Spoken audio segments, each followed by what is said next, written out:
Pretty much every other movement in TA has come out of a field of practice, and to some extent that field has been its proprietor. A phrase that I've used is that eco-TA, it's owned by no one and it belongs to everyone. And that's the parallel with the earth itself. And the moment you try and own it, you disconnect from it. It belongs over all fields. And that has huge appeal to me, that this has come out of the no field, all fields. There's something about this time and the crystallization thing, that there's a lot of things coming together right now that makes it the time for this to happen. There's something about we're ready for it somehow. This is Three People in Your Head, a podcast about getting the best out of yourself and others. Co-hosted by Matt Taylor and myself, John Fleming. In the second episode of Ecological Transactional Analysis with Hayley Marshall and Giles Barrow, among other things, we discuss the TA world as a whole and how eco-TA might work among the other four fields, as well as existential and political matters. And what's been the response to you putting this course out on a more global sense, outside of the students that you've run the course with, from colleagues and people further afield? Well, we've only just started to have published some of the kind of principles, definition and the invitations. And I've been quite struck by the enthusiasm and the number of people that have been in touch, wanting to be kept informed of and wanting to engage in the training. We've clearly touched into something. And I think so many people in the TA community, if you like, in their non-TA life, are really busy on environmental issues, for example, are really committed and interested in ecological equity and sustainability. But when they then become a TA practitioner, or when we come into the TA world, it is not spoken to. And so by offering this, it seems to be a earthing rod for all of those people that have got quite active lives and engagement outside of being a TA practitioner. So there's so much about what we're suggesting, which just frankly is not new. The newness is its arrival into the world of TA. And that's where the buzz is. That's cracking, it's great. I think one thing I would say is that both Giles and I have been doing this for quite a number of years, and there have been other practitioners who have also either been interested in it or written some things about our relationship with the environment. But there's something about this time and the crystallization thing, that there's a lot of things coming together right now that makes it the time for this to happen. Because in some sense it's not new. I mean, I'm a TA practitioner. I've been doing this for years. But I think the fact that, there's something about we're ready for it somehow. Yeah. And previously it seemed like it was figure it out for yourself, read some papers. And the fact that there's a structured course for, I guess, many practitioners with busy lives, just being able to be trained by people who have been considering this and living it for a long time must be very valuable. Hayley, I wanted to touch back off something you said a while ago, because it's really, it's created a disturbance in me, not in a negative way, but I can feel myself going, oh. And it was this thing about, in the TA community, we can be a bit cut off. Or I can't remember the exact words you used, but it was something along those lines. And one of the things we ask people quite often on the podcast is why they think that TA isn't so well known in the world. And we have various responses to that and varying different opinions. And even Matt and I have discussed it, and we have our own opinions. And sometimes I have this image in my mind of the TA community that I haven't actually shared out loud with anyone. And it's like we're a bit of a tribe and we're in a big circle and we've all got our arms around each other and we're in a gigantic circle, but we don't turn around. No. And part of our reason for wanting to do the podcast was because we want to open up TA more to the general public. And part of, in my head, that looks like us turning around. Yeah.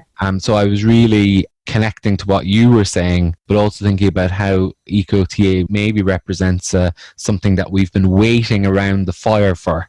And now we might be ready to go out into the world. That's just something that's come up for me. Yeah. Of what you just said. That's lovely, John. I think it's a great image as well. I love it. Because I think my sense is that there's something about our scare as a community about being seen and judged.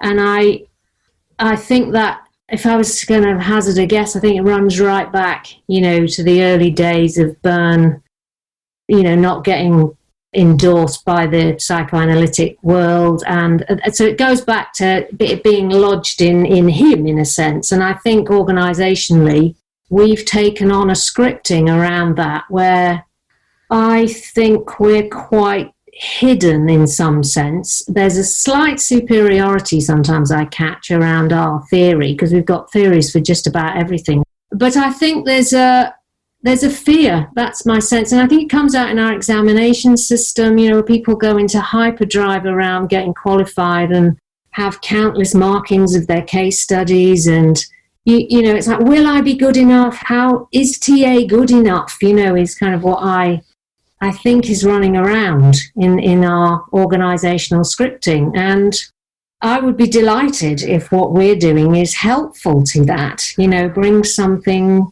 that in your beautiful image, helps us turn around and look out and show what we are. It's right. Like, we're not perfect. We are perfect.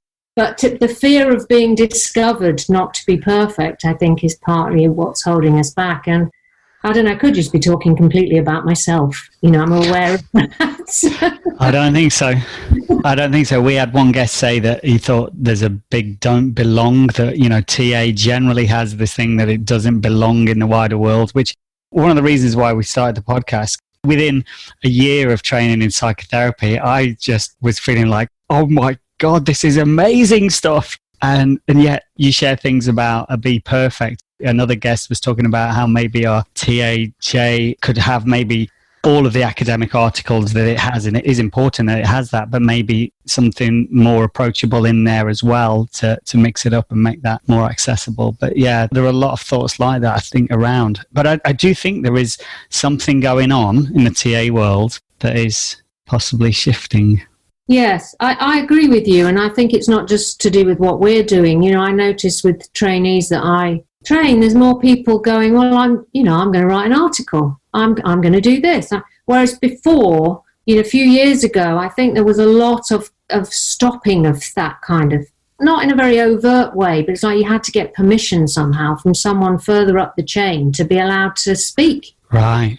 I remember thinking, I don't understand why are we behaving like this? I couldn't work it out. And I think that's easing. I think there are more and more people who are in training who are just joining as colleagues, and we're having conversations like this, which is wonderful. That's what we're supposed to be doing, I think. Yeah. I think it has felt a bit closed down, really. Yeah. Giles, you were going to say something. Yeah, I was going to come back to, I think Hayley said maybe it's something about don't be seen, or maybe it was John, I can't recall. And of course, if you don't want to be seen, if you want to hide, then stay inside. Touches on the idea about the indoor mind. And what might be quite confronting about Eco TA is that we're saying get outside. That might be quite challenging. But I also think, coming back to your ambition for the podcast, which is about opening up TA, I think actually we've got some great ideas which make complex aspects of being human beings very accessible through the language and so on. And I think that simply going outside doesn't mean abandoning the very accessible ideas that we already have. So one of the, coming back to the curriculum and, if you like, what we do on the program, one of the things is to start to look at script, but to consider our script in relationship to what beliefs and decisions do you have about the outside. And so that's what you mean by script. Yeah, so that story I tell about myself, which can apply to, my personal relationships, my approach to work and so on, we're beginning to say, what's the ecological script that you have? Right. And so it's not about abandoning the theory, but it's about expanding or extending it to create this more ecological awareness, which is more than, if you like, a purely relational one. When we were talking about the co-creative earlier, the frame of reference that folks were using was the co-creative space between two people. And that gave rise, if you like, to that whole relational movement in transactional analysis. interested in what gets co-created between people. We're simply saying if you go outdoors, that relationality becomes ecologically informed. So in the turning around, I suppose, coming back to John's point, it's risk being seen and no longer being hidden. But don't leave the gold behind, bring it into, framing an ecological sensibility, which is one of the things we've been trying to do. I think it's worth mentioning, Hayley, that the general frame or arc of the course really followed the rites of passage, a rite of passage process. I don't know if you want to speak on that, Hayley, or... Yeah, the rites of passage process. It's an ancient indigenous process of people effectively going through a stage kind of rite in order to pass from one point in their life to another. So a classic would be, entering adulthood. Yeah. And it's been written about a lot in all sorts of literature. But the way it's come from indigenous practices, basically. And the way we use it in the course is to use it as an arc, so that the person would be leaving the known, so that in a rite of passage, there's a period of severance where you prepare for leaving and then you say goodbye to the known aspects of, whatever you're leaving behind, and enter what's called like the liminal space. So that's the less known world. So you're entering a space where you don't know what's going to happen. And the idea is that you encounter that and engage with that and are changed by it and gather some gifts from it. Then you move into the return stage, which is you then take those gifts back to, what they say is your people, basically. I mean, I use that on quite a lot of my courses. I know Giles has worked with it. And so we've used it as a frame for our Eco-TA course. And we're currently wrestling with it as a frame for our book, because we're scoping out a book proposal on Eco-TA currently. Yeah. Very exciting.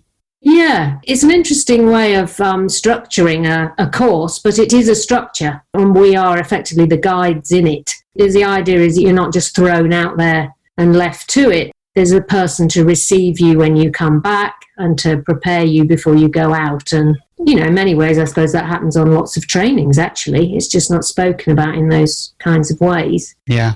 Very important process, I think.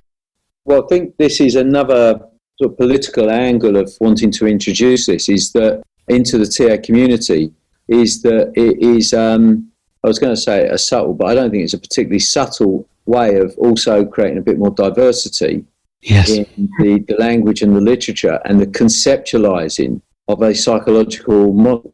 The ideas that we work with haven't really come a long way from Burns' Western frame of reference. And so Hayley's already referred over the last hour to a range of indigenous or rather non-Western traditions. And so that's part of this as well. One of the reasons why we want to have the next introductory course online is precisely so people can come from different regions of the world. Brilliant. Because we're really interested now in what's it like when you've got TA practitioners that are falling in love with what they've got on the balcony or out in their own yard in a different time zone. We can't do that if we've all got to fly to be in one particular venue. But mine allows us to do that. Yeah, and also, I mean, I think the other thing we'll get, hopefully, is different perceptions of TA from different parts of the world. How people experience and think about TA from cultures that are much more embedded in the natural world, and they come from a place of being among as opposed to being apart from, in terms of the more Western stance. Yeah.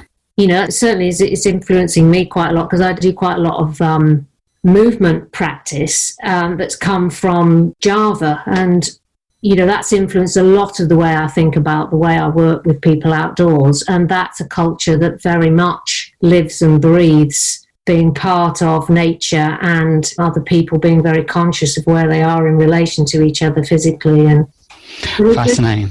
Yeah, and we hope to get that kind of mix, don't we, really, when we do this next. Yeah, I think Hayley's just touched on something here, which is where I think it's fair to say we have a different emphasis in the work. Yeah.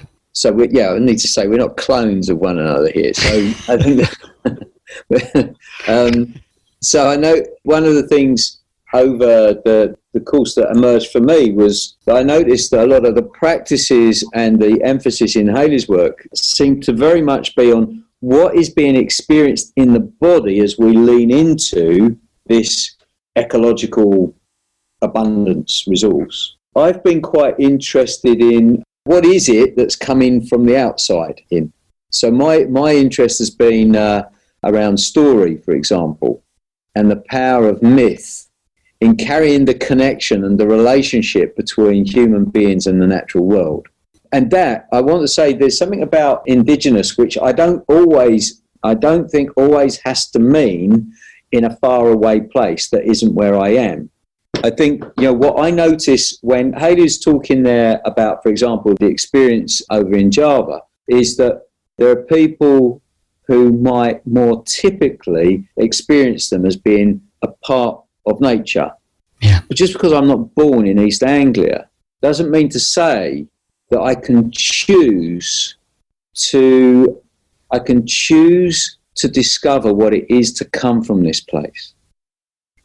That many of us in the West are dislocated from the land that we were born out of. But that doesn't mean to say we have to remain estranged from the land that we're in.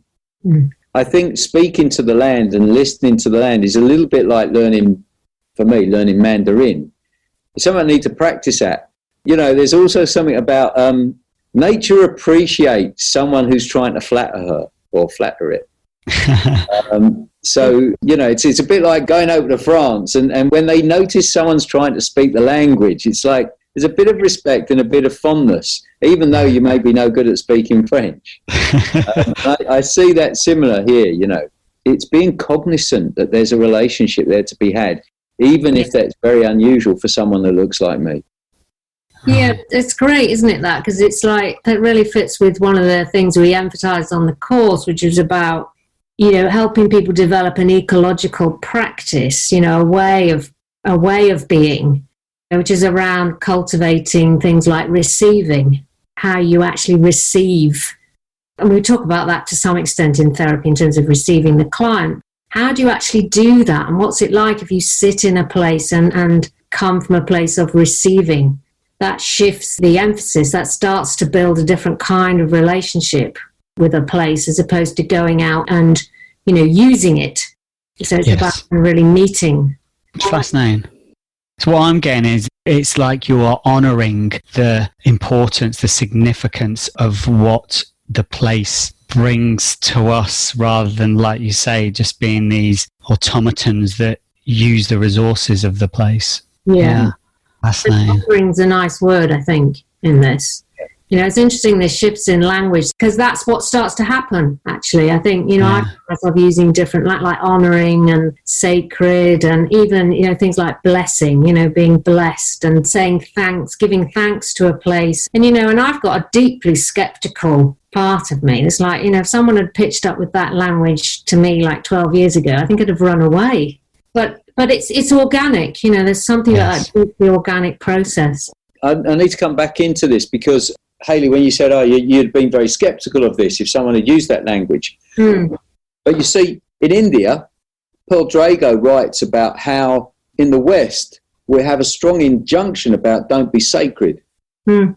And so this highlights, if you like, the different transactional analysis around the world. Yeah. Is that it's only in places like here that we might recoil from that language. But that tells us more about us than it does about TA. And I think that this is another, subtle confrontation, or not so subtle confrontation, it is about paying attention to the metaphysic, the existential and the spiritual, which I think there's been a strong movement within the TA community to keep at bay. Mm. For fear it will somehow contaminate a kind of scientific rationalist view. And there we have it.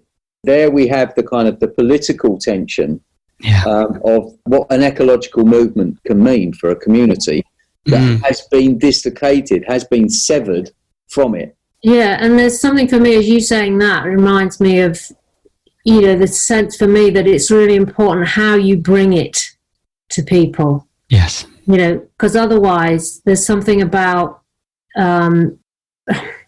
tripping the skeptic wire or something, in folk, and tripping off the kind of parent, if you like, inside of people that are just going to close it down again. And so I think that's why conversations like this are really important, actually, that we actually start having more conversations where people can say, well, what is this? And what on earth do you mean by sacred? How are we going to come to the meeting point? Because I think a lot of eco-psychology kind of literature and some of the rhetoric around it has been deeply off-putting to lots and lots of people. And also the climate change material. It's like lots of people are turned off by that, and then the message doesn't happen. Nothing happens. There's no literature. So, I think language is hugely important in this. And Hayley, I think this is just like a choice piece here, because if you go back to our respective stories, right, I could really hear, you felt what it was like to be trapped in that room, okay, and I haven't. And I know that as I come rushing in from the margins, I will be tripping over all of those fires. I love that. I don't care. You got to listen to this, and it's so important what you're saying. It's just careful, Giles. There's a wire there. Stop talking about that, or rather, think differently. And I think that there are a couple of processes here, and one of which is something about how do we strategize around this. And that there's an interplay between the pair of us here, which is, we've needed to be checking out, because it's, on the one hand, this is a flower waiting to blossom, and on the other hand, it's like a landmine. It could be either for the TA community, really.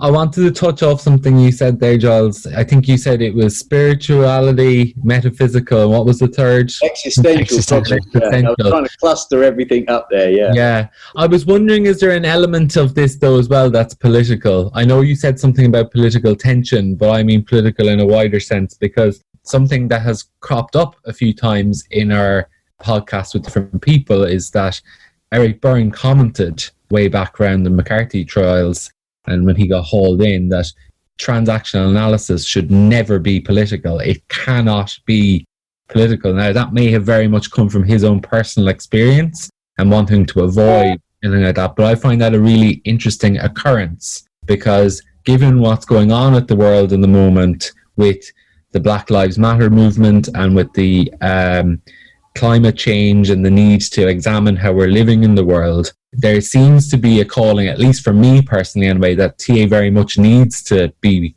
seen to be active politically and not necessarily taking a stance, but contributing to the dialogue.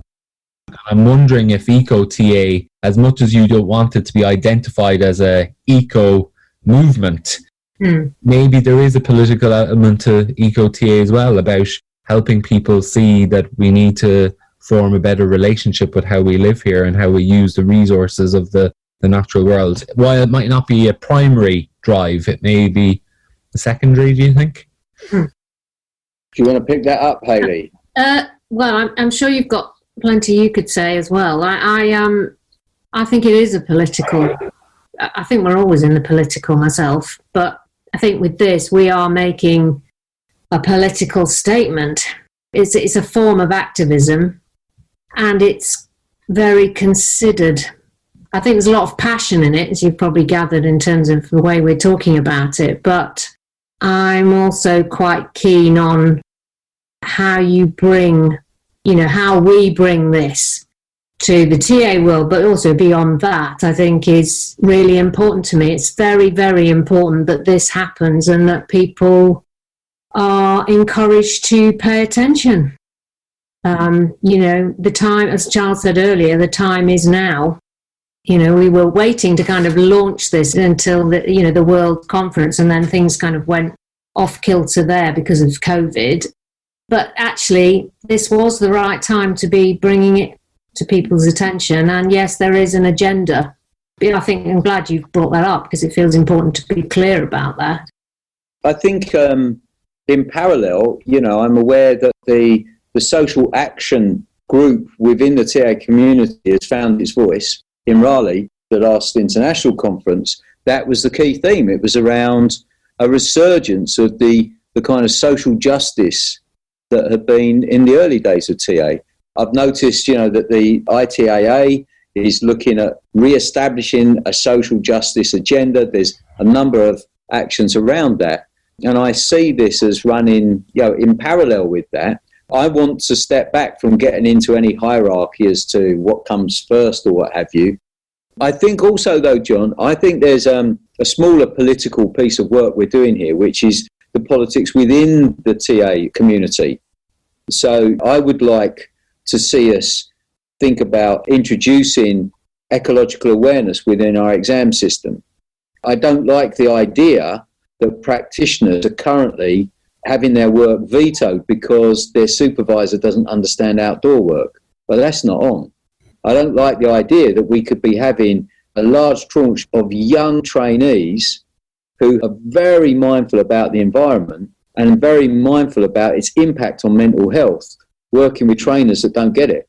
That bothers me. And that bothers me in terms of the sustainability of the integrity of our models. And I think those words that I was using earlier, I think they've been banging at the door for some time now. And the idea that TA is somehow this kind of neutral, objective approach that we can use to understand the personality, I think those days are short-lived now. I'm worried about wanting to hang on to that pseudo-objectivity and that more scientific tendency. I think therein lies a danger for us, really. Yeah, it's interesting, isn't it? Because I always think you throw the word politics or political in there, and that itself can be a tripwire. But yeah, I think, like you say, Hayley, that a lot of what we do is political. Just going back to being asked about, the take-up of the ideas, I've had lots of really, really excited, positive responses, including like yesterday, where I'm a trainer at Red Kite in Liverpool, and me and my training director were talking about really shifting the whole training program in the ecological direction, which was just delightful for me. And I mean, very, very exciting. And certainly the Burn, which is where we ran the course, the first part of the course. So there's a lot of hopeful responses, I think. I think we might be pushing on an open door to some extent. Something I just remembered I wanted to say a moment ago is that this has not come out of a particular field of practice, this eco-TA idea. Pretty much every other movement in TA in the past has come out of a field of practice. And to some extent, that field has been its proprietor. It's felt as though the other fields have needed to translate. And a phrase that I've used is that eco-TA, it's owned by no one, and it belongs to everyone. And that's the parallel with the earth itself. And the moment you try and own it, you disconnect from it. And so what we're asking really is people to see if they can learn to live a good life within a sensibility of eco-TA as a TA practitioner. So it belongs over all fields. There's room for everyone in this. And I think eventually, I anticipate all sorts of people running all sorts of courses and programs and writing materials on this. And that has huge appeal to me, that this has come out of the no field, all fields. Right. Love it. That feels like a good point to close out this discussion, unless you wanted to add anything else that you felt is important to say about eco-TA. Thanks so much. It's been a real joy, and it's always a delight to get into a proper conversation and fathom out what's going on, basically. Yeah. Because it's so new, I think it's true to say that we are continuing to find out what this is about, Hayley. The unfolding. I hope that carries on forever, frankly. Someone once said to me something about magic, that it's working outside is that kind of sense of, oh, that's it, a mystery, she said. It was a participant on a course, like working outside is just a never-ending mystery, and personally I hope it's one I never solve. Just such a beautiful thing to say, and it's just self-captures something for me. So I don't want to know all the answers. That's a great way to close. Wonderful. Thank you so much for your time. Really appreciate it. Thank you very much.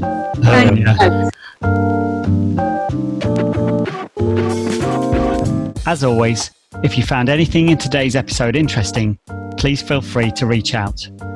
You can visit our website, which has lots of information and TA resources, transactionalanalysispodcast.com. You can connect with us on all major platforms such as Facebook, Instagram, and Twitter. And you can email us at 3peopleinyourhead@gmail.com using the number 3 rather than the word.